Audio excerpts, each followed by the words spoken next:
Vaseline में कोई सी भी टूथपेस्ट मिलाएं, यकीन करें जो इससे आपको बेनिफिट मिलेगा उससे आपकी और आपके बच्चों की सारी परेशानी ख़त्म हो जाएगी। बिस्मिल्लाहिर्रहमानिर्रहीम। शुरू अल्लाह के पाक नाम से जिसकी रहमतें और बरकतें हमारे घरों में शामिल हैं। चलते हैं टिप नंबर 1 की तरफ। क्योंकि सर्दियां आ रही हैं और सर्दियों में अंडे बहुत ज़्यादा इस्तेमाल होते हैं, हमें नहीं कई दफ़ा पता चलता कि जो हम अंडा इस्तेमाल कर रहे हैं वो ठीक है या ख़राब हो गया है। तो किस तरीके से हम घर में इसको टेस्ट कर सकते हैं, इसका बहुत ही आसान तरीका आपके साथ शेयर करूँगी। एक बाउल में आपने पानी ले लेना है और उसके अंदर आपने अंडों को ऐड कर देना है। पानी में अंडे ऐड करने के बाद जो पानी के नीचे तह में बैठ जाएंगे, इसका मतलब है वो अंडे ठीक हैं। और अगर इनमें से कोई भी अंडा पानी के ऊपर तैरने लग जाता है तो इसका मतलब है वो अंडा ख़राब है, क्योंकि अंडे ख़राब होने के बाद वज़न में हल्के हो जाते हैं। तो इस तरीके से आप अंडों को टेस्ट कर सकते हैं। अब हम बात कर लेते हैं टिप नंबर 2 की। शहद के बहुत ही ज़्यादा फ़ायदे हैं, आप लोग सभी इनके फ़ायदों के बारे में जानते हैं। स्पेशली विंटर्स में बच्चों के लिए शहद बहुत ज़रूरी है। किसी न किसी तरीके से बच्चों को शहद लाजमी देना चाहिए। बहुत सी बीमारियों की शफा इस शहद के अंदर है, लेकिन हमें नहीं पता चलता कि कौन सा शहद जो है वो असली है और कौन सा जो है वो 2 नंबर आ रहा है, क्योंकि आजकल मार्केट में हर चीज़ ही 2 नंबर आ रही है। तो आप इसको किस तरीके से चेक कर सकते हैं। एक कटोरी में थोड़ा सा पानी लेकर उसमें वन टेबल स्पून के करीब आपने शहद ऐड कर देना है, या थोड़ा भी ऐड कर सकते हैं क्योंकि हमने तो सिर्फ चेक ही करना है। थोड़ा सा शहद ऐड कर दें और इसको आप छोड़ देंगे तकरीबन 4 से 5 मिनट के लिए। अगर तो इसको छोड़ने के बाद शहद इसी तरीके से पैंदे में रहेगा तो इसका मतलब है आपका शहद जो है वो खालिस है। लेकिन अगर 5 या 6 मिनट के बाद जो शहद है वो पानी में हल खुद ही हो जाएगा, आप लोगों ने चम्मच से इसको हल नहीं किया, तो इसका मतलब है आप जो शहद इस्तेमाल कर रहे हैं वो खालिस नहीं है, वो 2 नंबर शहद है। तो अब चूँकि ये वाला शहद जो मैंने पानी में डाला था बिल्कुल पैंदे में ही पड़ा हुआ था, तो इसका मतलब है ये सही है। और अगर इस तरीके से पानी हो जाए, सारे का सारा पानी में खुद ही हल हो जाए, तो इसका मतलब है ये शहद ठीक नहीं है। बच्चों को शहद देने से पहले लाजमी एक दफ़ा आप लोग चेक कर लें, ताकि फ़ायदा होने की बजाय बच्चों का नुकसान ना हो। चलते हैं टिप नंबर 3 की तरफ, जो गंदम के आटे को लेकर के है कि अक्सर हम लोग जब भी गंदम देकर आते हैं पिसवाने के लिए, तो वो हमारी जो असल या खालिस गंदम होती है वो रख कर हमें कोई 2 नंबर गंदम से आटा बनाकर दे देते हैं, या उसके अंदर कोई ना कोई मिक्सिंग कर देते हैं वज़न को बढ़ाने के लिए। तो किस तरीके से हम घर में इसको टेस्ट कर सकते हैं, क्योंकि आटा एक ऐसी चीज़ है जो 3 से 4 दफ़ा हम लोग डेली इस्तेमाल करते हैं, बच्चे और बड़े सभी इस्तेमाल करते हैं। तो इसके बहुत नुकसान होते हैं अगर मिलावट वाला आटा इस्तेमाल करें। तो आप लोग किस तरीके से चेक कर सकते हैं कि जो आपने गंदम दी थी उसका खालिस आटा आपको वापस मिला है या उसमें कोई मिलावट हुई है। हाफ़ गिलास पानी ले लेना है, उसके अंदर आपने 1 से 2 टेबल स्पून आटा ऐड करके इसको बहुत ही अच्छे तरीके से मिक्स कर देना है। और मिक्स करने के बाद 8 से 10 मिनट के लिए आपने इसको रेस्ट देनी है। और उसके बाद आपने चेक करना है, और मैं आपको पॉइंट्स बताती हूँ कि कौन से पॉइंट आपने इसमें नोट करने हैं। यहाँ पर मेरे बेटे ने हमला कर दिया था, मैं उससे ज़रा निमट आऊँ। तो इसको मैंने 10 मिनट के लिए रख दिया था, और आप देख सकते हैं कि पानी ऊपर से बिल्कुल साफ़ है, क्योंकि हम लोग घर का आटा इस्तेमाल करते हैं। अगर इस तरीके से पड़ा रहने के बाद इसके ऊपर बूसी आ जाए, यानी कि छोटी छोटी जैसे ब्राउन सी कलर की कोई चीज़ पिसी होती है ना, इस तरीके से वो मिलावट कर देते हैं, तो वो आटा बिल्कुल भी ठीक नहीं है, ना खाने के लिए, ना बच्चों के लिए, और ना ही आपके लिए। तो इस तरीके से लाजमी घर में आप लोग भी आटे को चेक करें।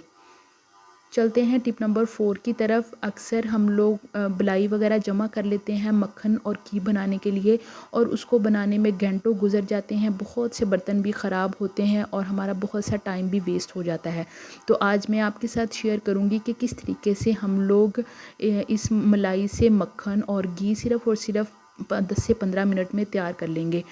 उसके लिए आपने क्या करना है, जो भी बलाई आपने फ्रीज़र में फ्रीज़ की हुई है उसको आपने तकरीबन 2 से 3 घंटे पहले फ्रीज़र से निकाल के रख देना है, ताकि बहुत ज़्यादा ठंडी ना हो और वो मेल्ट हो जाए। मेरे पास 1.5 बाउल बलाई का था, इसको मैं निकाल कर एक बाउल में ट्रांसफ़र कर लूँगी, और साथ ही मैं ऐड कर दूँगी 1 बाउल पानी का टैप वाटर मैंने इस्तेमाल किया है। और अब हम इसको हैंड बीटर की मदद से सिर्फ़ और सिर्फ 2 से 3 मिनट के लिए बीट करेंगे, और यकीन करें घड़ी का टाइम देख के 3 मिनट आपको लगेंगे और मलाई के साथ इतना ज़बरदस्त मक्खन जो है वो निकल कर आ जाएगा। कोई भी बर्तन आपको इसके लिए ख़राब करने की ज़रूरत नहीं है, वरना हर चीज़ को घी लग जाता है, धोना इतना मुश्किल लगता है। और अगर हम इसको किसी भी मशीन में बनाएं तो उसमें हाथ डालकर वो भी उसमें भी बहुत ज़्यादा मैस क्रिएट हो जाता है। तो आप देख सकते हैं सिर्फ एक बाउल और हैंड बीटर की मदद से इतनी आसानी के साथ इतना ज़बरदस्त मक्खन निकल आया है और ये बनता भी बहुत आसानी से है और बहुत ही अच्छे तरीके से बन जाता है। अब हाथों की मदद से ही आपने, या हाथ नहीं भी आप लगाना चाह रही तो इस तरीके से चम्मच की मदद से सारे का सारा मक्खन निकाल लें और बाद में मक्खन को भी दबाकर जो इसके अंदर एक्स्ट्रा पानी चला गया है वो आपने रिमूव कर लेना है। अब हमने क्या करना है, इसको ट्रांसफ़र कर देना है एक पैन के अंदर और पहले हम फ्लेम को रखेंगे हाई जब तक कि मक्खन मेल्ट ना हो जाए। जब मक्खन मेल्ट हो जाए तो फिर आपने फ्लेम को लो कर देना है। यहाँ पर जो टिप मैं आपको बताऊंगी कि जब हम मक्खन को बॉईल कर रहे होते हैं तो ये बार बार बाहर की तरफ निकलता है, तो उसके लिए आपने क्या करना है, 1 या हाफ़ टेबल स्पून के करीब गंदम का आटा इसके अंदर ऐड कर देना है। तो फिर कभी भी आपका जो मक्खन है वो बॉईल होकर बाहर को नहीं निकलेगा। तो यहाँ पर सिर्फ 3 से 4 मिनट के लिए लो फ्लेम पर पकाया है और आप देख सकते हैं घी ऊपर आ गया है और बाकी जो चीज़ें हैं वो सारी नीचे बैठ गई हैं। स्टेनर की मदद से ठंडा करके इसको स्टेन कर लेंगे और ख़ालिस देसी घी जो है वो सिर्फ और सिर्फ 10 से 15 मिनट में बहुत ही अच्छे तरीके से बन के तैयार हो गया है।